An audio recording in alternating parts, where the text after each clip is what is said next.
I love you I love you, इनका I love you छलावा है। आई लव यू कह के वो आपके शरीर का शोषण ही तो करना चाहता है। क्या आपने कभी किसी से प्यार किया है? आप बताइए पहले, प्रेम का अर्थ क्या है? किसी के लिए बहुत परवाह करना, उसका ध्यान रखना। ध्यान तो आदमी कुत्ते का भी रखता।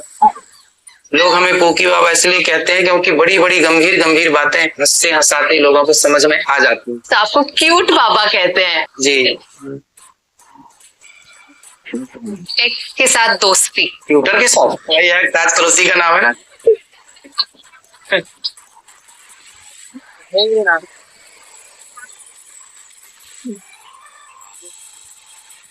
काफी बड़ा सा आश्रम है ये। हम सबके पास एक ही माँ है, आपके पास कितनी माएँ हैं यहाँ पर? हमारे पास 315 वृद्ध माएँ हैं। लाखों में एक है बेटा, जिनको बच्चे घर से निकाल देते हैं। उन माओ की सेवा यहाँ होती है। रैंप में हजारों लोग पूरा भरा है। 24 घंटे भोजन चलता है, अखंड लंगर चलता है, रसोई चलती है। राधे राधे। गुरुजी, आप इतने बोल्ड स्टेटमेंट्स बोल देते हैं, कई बार युवाओं को पसंद नहीं भी आते हैं। आज भी बहुत सारे लोग अपमान करते हैं, गाली देते हैं, उल्टी बातें बोलते हैं। पर आपको नहीं लगता कि अभी वक्त बदल रहा है? अब क्योंकि आजकल लड़कियां काम करने लगी हैं, मर्जी से जीना चाहती हैं। देखो, एक तो आपने बोला अपनी मर्जी से, और एक और इसमें मैं जोड़ दूं धर्म की मर्जी से। आपको कभी टेंशन होता है? अब आप ऐसा करिए, अपना मुंह फुलाइए और ठहाका लगाइए, हा हा हा। दोनों काम एक साथ हो जाएगा? नहीं। उसी तरह आप कह रही हैं कि टेंशन भी है और दूसरी तरफ आप कह रही हैं भरोसा भी। पर इस दुनिया में इतने सारे लोग हैं, भगवान का मुझ पर ध्यान कैसे जाएगा? 2 दिन लेट होता है, जीएसटी का मैसेज आ जाता है। सरकार की आप पे नजर है तो फिर उस परमात्मा की नजर नहीं होगी? कहाँ बचोगे?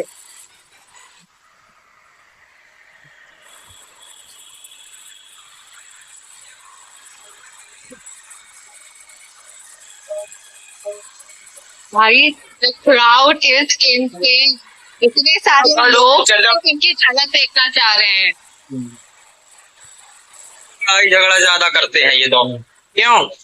ये आवाज ऊंची आवाज में बोलते हैं, मेरी माँ से बदतमीजी से बात करते हैं। तो माँ को बदतमीजी से बात ना किया, तो प्रेम से रहा करो। कल आप भी सास बनोगी, आपकी बहू आपसे बदतमीजी से बात करेगी तो आपको बुरा लगेगा ना? मारते हैं बहू। क्यों मारते हो पत्नी को? तो पत्नी को मारते क्यों भाई? अच्छा, वो आपको मारे अच्छा लगेगा? फिर मतलब आप मारो, वो ना मारे आपको, ऐसे कैसे? मारना नहीं है उसको। और आपकी सास की सेवा करना, अपमान नहीं। दारू पीते हैं ये? नहीं। लेकिन आप पत्नी को मारना नहीं चाहिए, नारी पे हाथ नहीं उठाना चाहिए।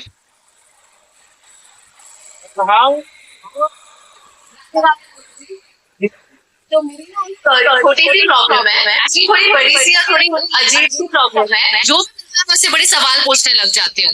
कोई चाय लेने आता है तो मैं उससे पूरी स्टोरी ही ले लेती हूँ उनकी। सही है, मुंशी प्रेमचंद्र जी भी ऐसे ही थे। ये बड़े लोगों की अच्छी बातें हैं कि जो मिले उसके बारे में जाने, ये जानना है, मतलब जिज्ञासु। आप जिज्ञासु हैं और जिसके अंदर जिज्ञासा होगी वही ज्ञान से भरेगा, वही गुणों से भरेगा। ये गुणवान व्यक्तियों की पहचान है, वो जिज्ञासु बहुत होते हैं। तो आज बहुत जिज्ञासा होगी आपको जानने की। अब आपसे मिलने आए तो आपसे कुछ सवाल पूछेंगे। ठीक ठीक, खुश रहिए। राधे राधे गुरुजी। राधे राधे। आपको हम सोशल मीडिया पर तो देखते ही हैं, वहां तो आप बहुत वायरल हैं, पर आज आपके आश्रम में आकर जो मैंने वायरलिटी देखी, हर रोज यहाँ कितने लोग आते हैं? लगभग 30-40 हजार लोग पर डे आते हैं। और इंटरनेट की दुनिया में आपको पूकी बाबा कहते हैं। क्यों आपको पूकी बाबा कहते हैं? आप बताइए क्या होता है? पूकी का मतलब होता है क्यूट, तो आपको क्यूट बाबा कहते हैं। जी, नाम जो प्रेम करने वाले भक्त हैं उन्होंने रखा है। मुझे लगता है कि देखो, डॉक्टर जब सुई लगाता है तो सुई लगाने के पहले रुई से घिसता है, फिर सुई। तो ऐसे ही कोई भी कठिन बात समझानी हो तो डायरेक्ट गंभीर हो के हम आपको कोई भी गंभीर विषय पे नहीं ले जा सकते। हंसते हंसाते जिंदगी में बड़ी बड़ी बातें समझ लेनी चाहिए और समझा देनी चाहिए। लोग हमें पोकी बाबा इसलिए कहते हैं क्योंकि बड़ी बड़ी गंभीर गंभीर बातें हंसते हंसाते लोगों को समझ में आ जाती हैं। बिल्कुल। आप हमेशा से ही वृंदावन के ही हैं? नहीं, मेरा जन्म जबलपुर मध्य प्रदेश, एक गांव छोटा सा रेउंझा, वहां से हूं मैं। जन्मभूमि नर्मदा माँ के तट पर हुई और जन्म के बाद यहाँ 2006 17 जुलाई 2006 में हम यहाँ पढ़ने वृंदावन आए। और पढ़ने जब आए तो पढ़ करके फिर यहाँ से चले गए। फिर बिहारी जी को लगा कि यहाँ सेवाओं की जरूरत है, क्योंकि वृंदावन धाम बड़ा है, भक्त हजारों लाखों दुनिया भर से लोग आते हैं। भोजन कैसे मिलेगा, कौन कराएगा? तो सब भक्तों को भोजन प्राप्त हो यहाँ, उनके लिए बिहारी जी ने दास को यहाँ सेवा दे रखी है। लोग आज भी बहुत सारे लोग अपमान करते हैं, गाली देते हैं, उल्टी बातें बोलते हैं, पर चुप रह करके जीवन में हर परिस्थिति में अपने कर्तव्य के पथ पर आगे बढ़ना है। भटकाव ना हो, कोई हमें कुछ भी कहे, ना सम्मान की ओर खींचे चले जाओ, ना अपमान की ओर, क्योंकि अपमान और सम्मान दोनों ही हमें बंधन में डालता है, शास्त्र यही कहते हैं। और आपने अपने कार्य के लिए वृंदावन ही क्यों चुना? क्योंकि मैंने पढ़ाई यहाँ की, जब यहाँ से कुछ लिया है तो यहाँ कुछ देना भी तो है। ये भगवान कृष्ण की धरा है, यहाँ की मिट्टी खाने के लिए भगवान बैकुंठ से आए, इसलिए वृंदावन की महिमा तो कहते हैं ना कि वृंदावन की महिमा प्यारे कोई ना जाने, प्रेम नगरिया मनमोहन की प्रेमी पहचाने। ये वृंदावन तो साक्षात भगवान की ही पवित्र बैकुंठ की ही एक धरती है, अर्थात इसे बैकुंठ ही कहिए। मैं ये जानना चाहूंगी कि आपने जो टीका लगाया है इसका भी कोई सिग्निफिकेंस है? हमारा केंद्र भ्रकुटी है, यहाँ है, पॉजिटिविटी तो है ही, यहाँ पे होना चाहिए, साइंटिफिक ये कहता है, पर वास्तविक में ये है कि तिलक हम सनातनियों की पहचान है। जैसे मुसलमान टोपी लगाते हैं, हम तिलक लगाएं, सिखा रखें, ये हमारी पहचान है। ये देखिए जो इसे बोलते हैं ऊर्ध्व पुंड्र, ये जो दो ऊपर खड़े दिखाई पड़ रहे हैं ये दोनों भगवान श्रीमन नारायण के चरण हैं। तो बीच में जो लाल है वो माता लक्ष्मी है, चरणों के बीच में, और ये जो नीचे है ये चरणों को रखने की आसन है, और ये जो अगल बगल में है ये भगवान को तिलक लगाते हैं, जब सेवा करते हैं तो उनकी जो बची प्रसादी है वो अपने मस्तक पे लगाते हैं। कभी कभी तो गुस्सा आपको भी आता होगा। बेवजह के क्रोध से बचना चाहिए। अच्छा, क्रोध बुरी चीज नहीं है, क्रोध अच्छी चीज है। भीष्म पितामह को क्रोध नहीं आया था जब द्रौपदी के कपड़े उतारे जा रहे थे, वहां उनको क्रोध आना चाहिए था। तो जहां क्रोध आना चाहिए वहां जरूर आना चाहिए, और जहां नहीं आना चाहिए वहां नहीं आना चाहिए। तो आजकल उल्टा है, जहां आना चाहिए वहां तो लोग नहीं लाते, और जहां नहीं आना चाहिए। इसलिए क्रोध अच्छी चीज है, यदि सही जगह पे की जाए तो, सही स्थान पर क्रोध किया जाए। आपके क्रोध करने से द्रौपदी की लाज बच सकती थी कि नहीं? भीष्म पितामह यदि क्रोध कर देते, दुशासन क्या मजाल तेरी, तूने द्रौपदी के वस्त्र को हाथ लगाया, क्रोध करके दौड़ना था ना, क्रोध नहीं किया तो महाभारत हो गया। और क्रोध पर अगर जैसा रिएक्ट करे कोई दिक्कत नहीं उससे। क्रोध अग्नि है और शांति जल है, इसलिए शीतलता, शांति से क्रोध पर कंट्रोल किया जा सकता है, क्रोध से क्रोध पर कंट्रोल नहीं किया जा सकता। यदि आप क्रोध में हैं तो मेरा धर्म है कि मैं आपसे सीधी बात करूं, सिंपल। क्यों? क्योंकि आप क्रोध में हैं, वो आपका लक्षण है, आपका स्वभाव है, आपका संस्कार है। मैं बेवजह क्यों गुस्सा करूं आपके क्रोध? आप जैसे पत्रकार लोग क्या करते हैं, वो सामने वाले को ना गुस्सा दिलाना चाहते हैं, लेकिन यदि हम आपके हिसाब से चले तो फिर हमारा अपना संस्कार और ज्ञान क्या है? बिल्कुल। इसलिए हम आपके हिसाब से क्यों चले? आप कितना भी क्रोध दिलाइए और हम अपनी शांति में रहेंगे। पांव पकड़ के खींच रहा है, आपको परेशान कर रहा है, लेकिन आप फिर भी शांत हैं। कहते ना, दुष्ट अपनी दुष्टता नहीं छोड़ता तो सज्जन को भी अपनी सज्जनता नहीं छोड़नी चाहिए। इसका एक उदाहरण है कि एक बिच्छू जानते हैं? हाँ जी। डंक मारती, वो एक नदी में बहती हुई जा रही थी। एक संत जी ने उसे पकड़ा और किनारे रखना चाहा कि बह रही है, पानी ठंडा है। तो जैसे ही संत जी ने पकड़ा उसने डंक मार दिया, वो छूट गई, फिर बहने लगी, फिर पकड़ा, फिर छूट गई, फिर बहने लगी, बार बार पकड़ा, छूट गई। किसी ने कहा कि जब वो बार बार डंक मार रही है तो आप क्यों प्रयास कर रहे हैं उसे बचाने का? मरने दीजिए, बहने दीजिए। तब संत जी ने कहा कि नहीं, जब ये 50 ग्राम की बीछी अपना धर्म नहीं छोड़ती डंक मारने का, तो मैं 70 किलो का इंसान अपना धर्म कैसे छोड़ दूं इसे बचाने का? इसलिए वो यदि जिद्दी है डंक मारने के लिए तो मैं भी जिद्दी हूं बचाने के लिए। आपका किस तरह से शुरुआत हुई, इस रुख आपने जो ले लिया? क्योंकि आपकी उम्र के लोग आजकल कॉर्पोरेट दुनिया में जॉब्स कर रहे हैं, वही भाग दौड़ में लगे हुए हैं, पर आपने कैसे डिसाइड किया कि यही आपकी राह है? एक बार मैं कथा सुनाने गया था तो वहां एक मैया मेरे से आकर के बोली कि बेटा मेरी एक इच्छा है, आप पूरी करोगे? मेरे को बोला। तो मैंने पूछा मैया से क्या? तो उन्होंने कहा कि जब मैं मर जाऊं तो मेरी चिता को आप आग लगा देना मेरे से। मैंने कहा आपका तो बेटा है, ये तो उसका अधिकार है कि वो आपकी सेवा करे और वो चिता पे आग लगाए। उन्होंने कहा कि मेरा बेटा तो मुझे पानी भी नहीं देता, रोटी भी नहीं देता, जो जीते जी भोजन नहीं दे रहा, पानी नहीं दे रहा, ऐसे बेटे से मैं मर के आग कैसे लूंगी और क्या करूंगी? इसलिए मुझे ऐसे बेटे से आग नहीं लेनी, आप मुझे आग दीजिएगा। वो बेटा सेवा नहीं करता था। तो फिर मुझे शायद भगवान की प्रेरणा लगी कि भगवान ये कहना चाहते हैं कि मैं इन माओ का बेटा बनकर जिनकी कोई सेवा नहीं करने को तैयार, उनकी सेवा की जाए। तो आज यहाँ 315 वृद्ध माएं हैं। उस दिन से फिर मेरा भगवान की प्रेरणा मानकर, मैंने ईश्वर का आदेश मानकर शुरू किया। और मैंने सुना है ये भारत का one of the biggest kitchens है यहाँ पर। कोरोना काल में जब सब कुछ बंद था, तब यहाँ पर ना जो रिक्शे वाले थे, गरीब लोग थे, वो परेशान हो गए कि अब कोरोना, ये वृंदावन तो लोगों से चलता है, लोग आते हैं, रिक्शे चलते हैं। अब जब आने ही बंद हो गए, लोगों का आना बंद हो गया, तो लोगों का भोजन कैसे चले? तो लोग, परिस्थिति ऐसी थी कि या भूख से मरो या कोरोना से मरो, दोनों तरफ ही मरना था। तब उस हाल में गौरी गोपाल की रसोई स्टार्ट हुई और तब से लेकर आज तक लगभग 6 वर्ष हो गए गौरी गोपाल जी की रसोई अखंड चल रही है। आज तक वो बंद ही नहीं हुई, तब से कोरोना से चालू हुई कि कोई भी भूखा सिलेंडर हो ना हो, किसी का आटा खत्म है तो है, पर यहाँ सबको भरपेट भोजन मिलेगा। तो बच्चे, बूढ़े, मजदूर, हर तबके के, जो संत फुटपाथ पर सोते थे उन्हें कौन भोजन देता? तो उन सबके लिए रसोई आज भी जीवित है और सबकी सेवा, जो साधु संत फक्कड़ है, सबको यहाँ भरपेट भोजन मिलता है और हम सबको आशीर्वाद मिलता है। क्या बात है। मैं आपके आश्रम आई हूँ, माओ से मिलना चाहूंगी जो माता जी यहाँ रहते हैं। चल सकते हैं उन्हें? बिल्कुल, आइए मैं आपको दर्शन कराता हूँ। People are surprised to find कि non-medical expenses जैसे day care costs, gloves, masks, सिर्फ 3 साल पहले ये सफर एक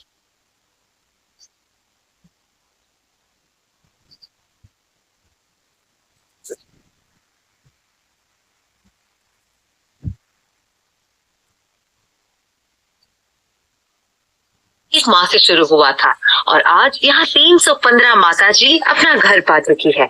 किसी के बच्चों ने साथ छोड़ दिया, किसी ने जिंदगी का सहारा खो दिया, पर इस 3 फ्लोर के आश्रम में उन्हें सिर्फ छत नहीं, अपनापन, इज्जत और एक नई जिंदगी भी मिली।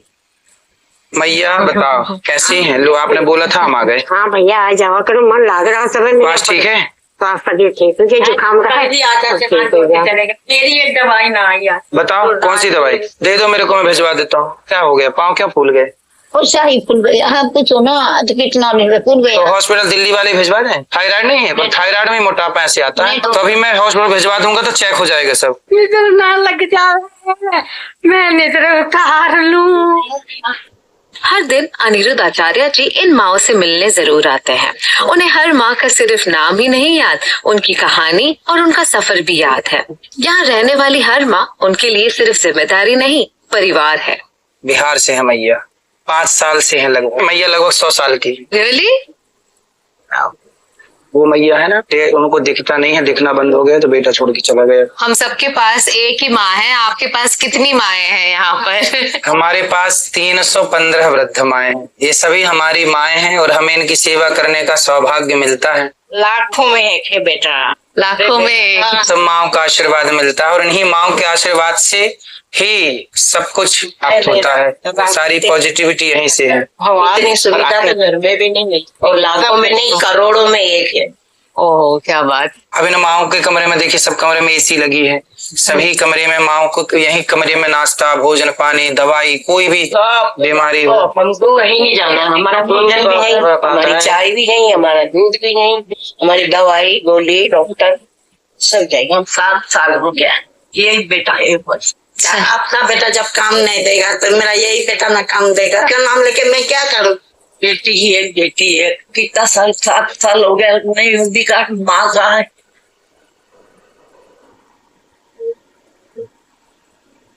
ठीक है, मेरे बेटा, मेरे बेटा, मेरे बेटा, मेरे बेटा, मेरे कृष्णा, कृष्णा, मेरे भगवान, मेरे को भगवान बेटा मैया ये महाराष्ट्र की है बहन, नमस्कार, आपसे मिलने आई। कसे आहात तुम्ही?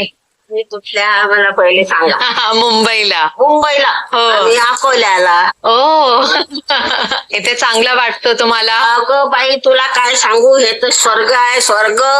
स्वर्ग. हा, हे कृष्ण भगवान आहेत आमचे. आप कह रहे हैं परिवार वालों ने खुद इन्हें यहाँ भेजा है नहीं, या? ऐसा कुछ माएँ तो देखो परिवार से जब प्रताड़ित होती हैं, कुछ बच्चे ऐसे होते हैं जो अपनी माँ को कह देते हैं घर से बाहर जाओ, जो हाथ पकड़ के बाहर कर देते हैं। फिर उन माओ को कभी पड़ोसी, कभी लोग, कभी खुद माएँ टीवी पे कथा चलती है सुनती हैं, कभी खुद अपने से आ गई। इनके बेटों ने घर से निकाल दिया, 2 बेटे हैं मैया के। तो बेटा और जब निकाल दिया तो कहाँ जाएंगी, फिर ये यहाँ आई। कई बार फुटपाथ पे कुछ माएँ पड़ी रहती हैं, उनको हम उठा के फुटपाथ से ले आते। हम लोग परिवार को फोन लगाते हैं और फोन लगा के बोलते हैं, समझाते हैं कि आप माँ को ले जाओ, क्यों नहीं ले जा रहे।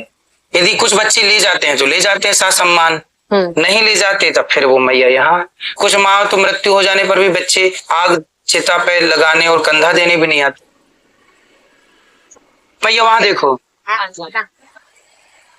राधे राधे। अब यहाँ जो अखंड रसोई चलती है, 30,000 लोग जो पर डे भोजन करते हैं उसका दर्शन कराते हैं।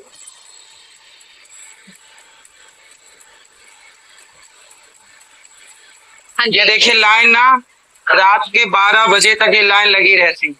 हजारों लोग अभी रैंप में आपको दिख नहीं रहा है, रैंप में हजारों लोग पूरा भरा है। 24 घंटे ये भोजन चलता है। आज एकादशी है तो आज व्रत वाला दिया जा रहा है सबको।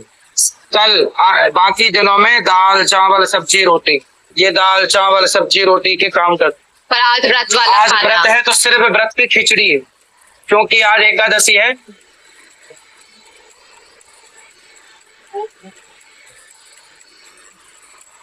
मंदिर है लक्ष्मी नारायण भगवान का।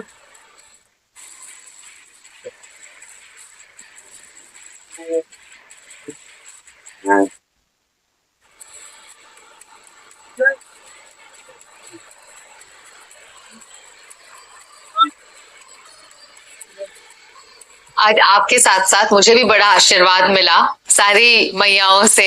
सबसे पहले तो थैंक यू आपको, जो आप इतना अच्छा काम कर रहे हैं सबके लिए। हमारे सामने बहुत ही अच्छा प्रसाद है। तो रोज आपका भोजन किस तरह से होता है? भोजन तो मैं एक ही टाइम लेता हूँ दिन में, सुबह थोड़ा सा फल फूल और शाम दोपहर को दाल चावल सब्जी रोटी सिंपल, शाम को 1 गिलास दूध। कितने बजे खाते हैं आप खाना? लगभग 12-1 बजे। और उसके बाद नहीं? आज ये खाएंगे ना हमारे साथ थोड़ा? ये आपके लिए, ये दोनों मेरे लिए।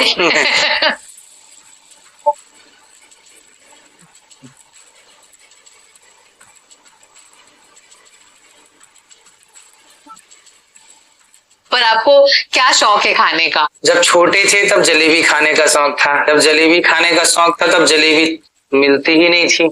हाँ जी। पैसे में मिलती थी, पैसे होते नहीं थे। और जब जलेबी खूब हुई तो फिर खाने की इच्छाएं खत्म हो गई। यही प्रकृति का बैलेंस है। जब भूख होती है तब वस्तु नहीं होती, और जब वस्तु होती है तब इच्छा नहीं तब होती। भूख ही नहीं होती, इच्छाएं ही नहीं होती। इसलिए वही व्यक्ति खा पाता है जो उसके भाग्य में तय है। इसलिए कोई कुछ भी कहे कि मैं ये खाऊंगा ये करूंगा, आप सपने कितने भी संजो लीजिए, पर हुई है सोई जो राम रचि राखा। एक मजेदार गेम खेलते हैं। मैं आपको कुछ खाने की चॉइसेस दूंगी, आप उनमें से कुछ एक चुनिए। जैसे चाय या हल्दी दूध, क्या ज्यादा अच्छा है हम स्वास्थ्य दूध ही के? लेते हैं, चाय तो लेता हूँ नहीं मैं। नमकीन या मीठा? दोनों प्रिय है। घर का खाना या बाहर का खाना? बाहर का तो खाते नहीं, घर के ही खाते हैं। बाहर का कभी नहीं खाते? कभी मन नहीं करता बाहर का खाने का? आज तक मैंने मोमोज नहीं खाए, आज तक नहीं खाया मैंने। नहीं खाया? आप मैं ले आती आज आपके लिए। नहीं, मैं देखा हूँ बनता हुआ, मैं खाया नहीं। मतलब खाया नहीं इसलिए क्योंकि हम खाना ही नहीं, क्यों खाएं, सब व्यर्थ की चीजें। इसमें तो लोग केवल खा के बीमार पड़ते हैं। वो फूड नहीं खाना चाहिए जो स्वास्थ्य के लिए अनुकूल ना हो, ठीक ना हो। हम जहर क्यों खाएं, हम गलत चीज क्यों खाएं, हेल्दी चीजें घर की खाएं। इसलिए मैं आपको केवल एग्जांपल दे रहा हूँ कि मैंने आज तक नहीं खाई, जिसके लिए लोग लाइन में लगे रहते हैं। ऐसी कौन सी चीजें जो हमें बिल्कुल नहीं खानी चाहिए? चाउमीन, पिज्जा, बर्गर, ये सब बाजार की चीजें तो बिल्कुल गलत ही है। बाजार का तेल जो रिफाइंड के नाम पे डबल ट्रिपल रिफाइंड, ये सब घर की चीजें। हम तो कहते हैं घर में सरसों खरीद लीजिए, सरसों का तेल घर पे ही निकाल लीजिए, जरा सा जितनी जरूरत है वो यूज करिए। हर चीज, हर पैकेट बंद चीज जहर है, आप ये समझ लीजिए। हर पैकेट बंद चीज में केमिकल है। आप मानते हैं इस बात को? हाँ जी। मतलब हम क्यों खाएं? प्रेजर्वेटिव्स तो होते ही हैं उसमें। क्यों खाएं? वो जहर है एक तरह का। ये बात समाज को समझनी चाहिए। अच्छा देखिए, आज युद्ध चल रहा है पूरी दुनिया में, गैस ना मिलने से पूरा देश प्रभावित हो गया कि नहीं? लेकिन आज के 50 साल पहले कहीं भी कोई भी युद्ध हो, क्या प्रभाव पड़ता था? क्योंकि पहले लोग सेल्फ डिपेंड थे, आत्मनिर्भर थे, किसी पर निर्भरता नहीं थी। गैस नहीं तो चूल्हा जिंदाबाद। तो सब तरह की व्यवस्था, मतलब मैं कहता हूं कि जीवन को ऐसे जिया करें सब लोग कि किसी पर निर्भरता ना हो कि आप नहीं देंगे ये वस्तु तो हमारा काम बिगड़ जाएगा। नहीं नहीं, भारत को सेल्फ डिपेंड बनाना चाहिए सब तरीके से। आज डीजल पेट्रोल बंद हो जाए तब तो सब गाड़ियां डिब्बा हो जाएंगी, यात्रा रुक जाएगी, लेकिन नहीं, हम उसका विकल्प ढूंढ के रख लेना चाहिए। इसलिए हमें भारत को स्वावलंबी बनाने की दिशा में काम करना चाहिए और हमें आत्मनिर्भर अपने बेटे को, अपनी बेटी को, आत्मनिर्भरता का मतलब क्या है? डिग्रियां दे देना आत्मनिर्भरता नहीं है। हर हालात में प्रसन्न चित्त से अपने जीवन को स्मूथली चलाना ही आत्मनिर्भरता है। बिल्कुल। आपको घूमने का शौक है? समुद्र अच्छा है, पहाड़ भी अच्छे, अच्छा। पर पहाड़ और समुद्र दोनों में चुनना हो तो समुद्र ज्यादा अच्छा लगता है। हम ज्यादातर देखते हैं कि जो गुरुजी होते हैं या बाबा होते हैं, कई सारे बाबा ने शादी नहीं की, पर आपने शादी कर ली और बहुत ही जल्दी उम्र में, 22 साल की उम्र में आपने शादी की। तो क्यों है ऐसा कि कई सारे बाबा शादी नहीं करते, और आपका क्या मानना है कि शादी करनी चाहिए, नहीं करनी चाहिए? हमारे सनातन में दो चीजें हैं, एक गृहस्थी और एक विरक्ति। कुछ संत होते हैं गृहस्थ संत, कुछ होते हैं विरक्त। विरक्त मतलब जो विवाह नहीं करते, वो विरक्त हैं। कुछ होते हैं गृहस्थ, जैसे राम जी के गुरु वशिष्ठ जी, वो गृहस्थ संत थे।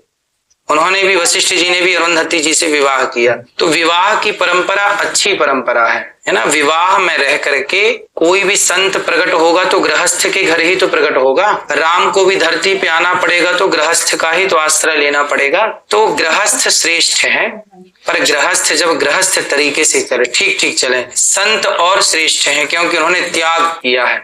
तो संत अपनी जगह श्रेष्ठ हैं, गृहस्थ अपनी जगह श्रेष्ठ, दोनों की अपनी अपनी श्रेष्ठता।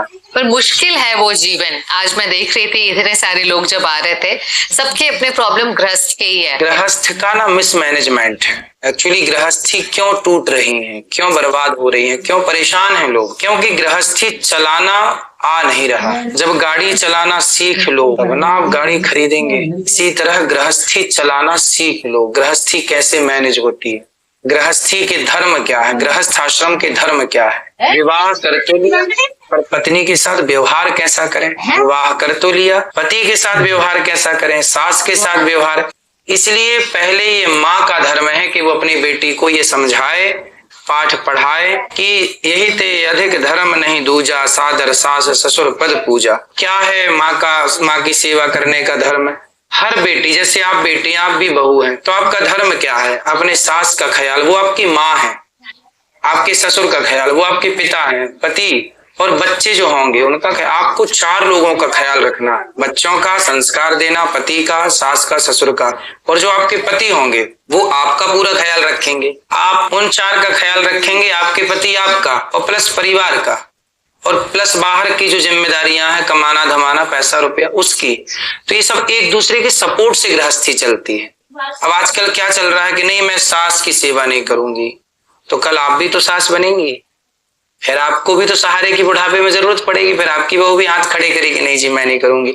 इससे पूरे सनातन की व्यवस्था बिगड़ जाएगी। इसलिए अपने अपने कर्तव्यों का पालन करना चाहिए, पुरुष अपने कर्तव्य का, स्त्री अपने अपने कर्तव्य का। पर आपको नहीं लगता कि अभी वक्त बदल रहा है? अब क्योंकि आजकल औरतें और लड़कियां काम करने लगी हैं, तो वो इतनी इंडिपेंडेंट हो गई हैं और वो कभी शादी करना चाहती है, नहीं करना चाहती, अपनी मर्जी से जीना चाहती हैं। देखो, एक तो आपने बोला अपनी मर्जी से, और एक और इसमें मैं जोड़ दूं धर्म की मर्जी से। देखो, अपनी मर्जी नहीं होती, रियल ये है। अब आप दुनिया चला ही रही है, मैं रोक नहीं सकता किसी को, आप भी नहीं रोक सकती। मर्जी होती है धर्म की। राम जी अपनी मर्जी से चलते थे, रावण अपनी मर्जी से चलता था। जो अपनी मर्जी से चलेगा वो पुरुष रावण हो जाएगा, और जो स्त्री अपनी मर्जी से चलेगी वो सूर्पनखा हो जाएगी। सीता माँ किसकी मर्जी से चली? रावण आया, भिक्षा दे दो, रूप बदल के आया ना साधु बन के, भिक्षा दे दो। जगत जननी है ना, उनको क्या नहीं पता था कि रावण है? पता था। तो फिर लक्ष्मण रेखा पार क्यों किया? क्योंकि वो साधु के रूप में आया था। यदि राम के घर से कोई साधु भूखा चला जाता तो लोग क्या कहते? अरे राम के घर से भोजन नहीं मिला। तो सीता मैया जानती थी कि ये रावण है, पर चूंकि आया है रोटी मांगने, तो मैं राम की पत्नी मतलब मैं गृहस्थ हूँ, और गृहस्थ का धर्म है कि द्वार पे आए हुए को भोजन देना, भले ये गलत है। तो सीता मैया ने उस लक्ष्मण रेखा को पार करके अपनी मर्जी नहीं, धर्म क्या कहता है, धर्म कहता है कि द्वार पे आया हुआ अतिथि भगवान है, इसलिए अपनी मर्जी नहीं, अपनी मर्जी से होती तो सीता मैया निकलती ही नहीं, पर धर्म की मर्जी। सीता मैया का सम्मान तो वापस मिल गया। और आपका लव मैरिज, अरेंज मैरिज और लिव इन रिलेशनशिप्स को लेकर क्या ख्याल है? एक संस्कारी लड़की कभी नहीं चाहेगी कि उसे वो लड़का मिले जो लिव इन वाला है। एक संस्कारी लड़का कभी नहीं चाहेगा कि उसे लिव इन वाली स्त्री प्राप्त हो। इसलिए कहते हैं लिव इन को बढ़ावा देने से बेहतर है कि बच्चों के संस्कारों में बढ़ावा दीजिए। लिव इन की जरूरत ही क्यों पड़े? लिव इन एक स्त्री उसके साथ फिर पुरुष उसके साथ, एक कपड़े बदलने जैसे स्त्री पुरुष बदले जाएंगे। ये एक सदाचारी स्त्री का, सदाचारी पुरुष का ये लक्षण नहीं है, इसे बोलते हैं व्यभिचार। आजकल व्यभिचारी हो गए हैं, तो व्यभिचार को धर्म कैसे आदेश कर सकता है? इसलिए लिव इन का एक पर्याय है व्यभिचार। लिव इन के नाम पे प्यास ही नहीं मिट रही उनकी भोग विलास से, पत्नी के संग रहो, पति के साथ रहो, यही धर्म है। यदि आप पति पत्नी के अतिरिक्त किसी स्त्री या पुरुष का स्पर्श करती हैं या करते हैं, वह पाप है धर्म की दृष्टि से, पर संविधान इसकी इजाजत देता है। संविधान कहता है कि आप पत्नी के होते हुए पति किसी से भी चक्कर चला सकता है, एक के साथ संविधान आदेश दे रहा है कि पत्नी के होते हुए पुरुष किसी के साथ लिव इन में रह सकता है, पति के होते हुए स्त्री भी किसी और के संग लिव इन में रह सकती है। ये संविधान इजाजत दे रहा है और धर्म इजाजत नहीं दे रहा। अब आपके पास दोनों रास्ते हैं, धर्म से चलना है या संविधान से जाए। संविधान से चलोगे तो संविधान आपको चरित्रहीन बना देगा, और धर्म से चलोगे तो धर्म राम चरित्र सुनबे को रसिया, राम लखन सीता मन बसिया। तो अब आपको डिसाइड करना है कि आपको व्यभिचार के रास्ते पे चलना है या धर्म के रास्ते में। संविधान आपको व्यभिचारी बनाता है, धर्म आपको महान बनाता है। रिलेशनशिप एडवाइस तो बहुत हो गई, अब मैं अपने ऑफिस की बात करूंगी। जैसे ही मेरी टीम मेंबर्स को पता चला आपसे मिलने आ रही हूँ, उन्होंने अपने सवाल यहाँ पर लिख कर दे दिए। अब मैंने पढ़े नहीं है, पर मैं एक एक करके पढ़कर बताऊंगी। So finding solutions to all 9 to 5 office problems. हमारी बॉस को काम का नशा है, ऐसा उपाय बताइए कि उसके काम का नशा छूट जाए। भाई बॉस को काम का नशा छूटेगा तो आपका भी तो काम चला ही जाएगा। काम ही नहीं रहेगा तो आप किस काम की रहेंगे? बिल्कुल। मेरी सैलरी बहुत कम है, ऐसा उपाय बताइए कि 10 दिन के अंदर सैलरी डबल हो जाए। गुरुजी रहने दीजिए, इसका तो आप उपाय ही ना बताएं। इसका उपाय है कैसा है कि आप अपना जॉब छोड़ के और बिजनेस पे आ जाइए। बिजनेस पे आएंगे तो अपने आप डबल तिबल चौगुन हो जाएगा। बिजनेस करिए, नौकर क्यों बनना है? ऑफिस में मुझे एक लड़की पसंद है, जिसकी वजह से मैं काम पर ध्यान नहीं दे पा रहा हूँ, क्या करूँ? लड़की पसंद है, घर वालों से बात कर लीजिए, सब राजी मर्जी हो तो विवाह कर लीजिए, और विवाह करके काम पे ध्यान दीजिए। लड़की पे कब तक ध्यान देंगे? आपका एक बहुत ही फेमस डायलॉग है, कोई आपसे प्यार क्यों करेगा? क्यों कहते हैं आप ऐसा? क्योंकि कहाँ कोई प्यार कर रहा है? आपको लगता है कि कोई किसी से प्यार करता है? आजकल जितने भी लड़के लड़की स्कूल कॉलेज में कहते हैं प्यार करते हैं, I love you I love you, इनका आई लव यू छलावा है। कहाँ प्यार करते हैं? धोखा दे के चले जाते हैं, सवेरे इसके साथ शाम को उसके साथ, 4 बॉयफ्रेंड है, 4 गर्लफ्रेंड है। किसका आई लव यू सही माना जाए? एक लड़का 4 लड़कियों को आई लव यू कह रहा है, एक लड़की 4 लड़कों को आई लव यू कह रही है, बताइए किसका आई लव यू सही है? पर कैसे पता चलेगा कि मेरा सच्चा प्यार कौन है? अरे प्यार व्यार होता ही नहीं है। तो बॉलीवुड तो बंद हो जाना चाहिए। इसके लिए बॉलीवुड का एक गीत सुना रहा हूँ आपके लिए। कसमें वादे प्यार वफा सब बातें हैं, बातों का क्या। ये तो बातें हैं, ये खुद बॉलीवुड कह रही है बातें हैं। जी। और ये कहाँ प्यार होता है? बॉलीवुड खुद नकार रही है कि नहीं कोई प्यार नहीं होता, ये बातें हैं। और बातों में क्या? पति पत्नी के बीच प्यार। आप बताइए पहले, प्रेम का अर्थ क्या है? किसे कहते हैं प्यार? किसी के लिए बहुत परवाह करना, अफेक्शन होना, उसका ध्यान रखना, और दिल में थोड़ा गुलू गुलू होना। भाई ध्यान तो आदमी कुत्ते का भी रखता नहीं रखता? समय से उसको बिस्किट, समय से उसको दूध, समय से उसको, और कुत्ते को भी हम सनातन में तो कुत्ते की रोटी निकालते हैं। आखिरी पहली रोटी गाय की, आखिरी रोटी कुत्ते की। कुत्ते को भी जरूरत है तो दवाई देते हैं, जरूरत है पानी देते हैं। इसका मतलब ये कुत्ते से प्यार कर लें। चींटी को भी दाना डालते हैं, चिड़िया को भी दाना डालते हैं, लेकिन प्रेम केवल भगवान से होना चाहिए। प्रेम किसे कहते हैं मैं आपको बता दूं इसकी परिभाषा। तत्सुखी सुखित्वम। प्रेम कहते हैं जहां पे हम केवल देना चाहें, अपने सुख को सब कुछ देना चाहें, लेना कुछ ना चाहें। जहां लेना चाहें, जहां कुछ इच्छा है, वो तो स्वार्थ हो गया। एक लड़के ने आपको आई लव यू कहा और बाद में कहा कि आप फलानी जगह आके मिलो, कॉफी पे चलना है आपके साथ। आपको आई लव यू कहा और आपको उसने बुलाया और उस धीरे से उसने आपके शरीर पे हाथ रखा, आपको टच करना चाहा। तो आई लव यू के बहाने वो आपको छूना ही तो चाहता है। आई लव यू कह के वो आपके शरीर का शोषण ही तो करना चाहता है। तो प्यार कहाँ था? वो तो आई लव यू जैसे मछली को पकड़ने के लिए मछुआरा जाल नहीं फेंकता, कांटा लगाता है, मांस का टुकड़ा लगाता है और डाल देता, मछली को लगता है मांस जाती है और कांटा घुस जाता है। ऐसे आई लव यू मछली पकड़ने वाला कांटा है जो लड़कियों पे फेंका जाए या लड़कों पे फेंका जाए आई लव यू का जाल, फिर लगता है ये तो प्यार है। फिर वो लड़का, कितनी लड़कियां हैं जो आई लव यू के चक्कर में शोषित हो जाती हैं। तो प्यार था तो शोषण क्यों हुआ? इसका मतलब प्यार था ही नहीं, प्यार छलावा था। मूल उद्देश्य था शरीर का शोषण करना। तो ये अटैचमेंट है शारीरिक। क्या प्यार कहती हैं वो प्यार नहीं है, वो एक अटैचमेंट है जवानी का, उस उम्र का, बढ़ती हुई आयु का एक अटैचमेंट। उसी लड़कियां प्यार समझ लेती हैं और अपने आप को लुटवा के लुट के आ गए, बोले अब प्यार धोखा हो गया। वो प्यार था ही कब? प्यार कहते हैं जो मीरा ने कृष्ण से किया। जहां क्या चाहती है मीरा? केवल रोती हैं। गोपियां प्यार करती हैं भगवान से, क्या चाहती हैं? केवल भगवान के लिए तड़पती हैं। प्यार करना ही है, अपनी माँ से प्यार कर लो, अपनी जिम्मेदारियों से प्यार कर लो, विवाह कर लो, अपनी पत्नी से प्यार करो और जगत में ज्यादा उलझे ना रहो प्यार में। ये प्यार कुछ दिन ठीक है, आने वाले टाइम पे भगवान की ओर मुड़ो, क्योंकि अंतिम सत्य ईश्वर ही है। जो जिंदगी भर राम नाम नहीं जपे उनके भी मरने के बाद राम नाम सत्य बोला जाता है। क्या आपने कभी किसी से प्यार किया है? भाई प्यार हम अपने कार्य से कर रहे हैं, भगवान से प्यार है, इसलिए तो दिन रात उन्हीं की कथा सुनाते हैं, उन्हीं की सेवा में लगे रहते हैं। भगवान से ही प्रेम करिए, बाकी मैं अपनी जिम्मेदारी पूरी निभाता हूँ, मैं माँ की सेवा करता हूँ।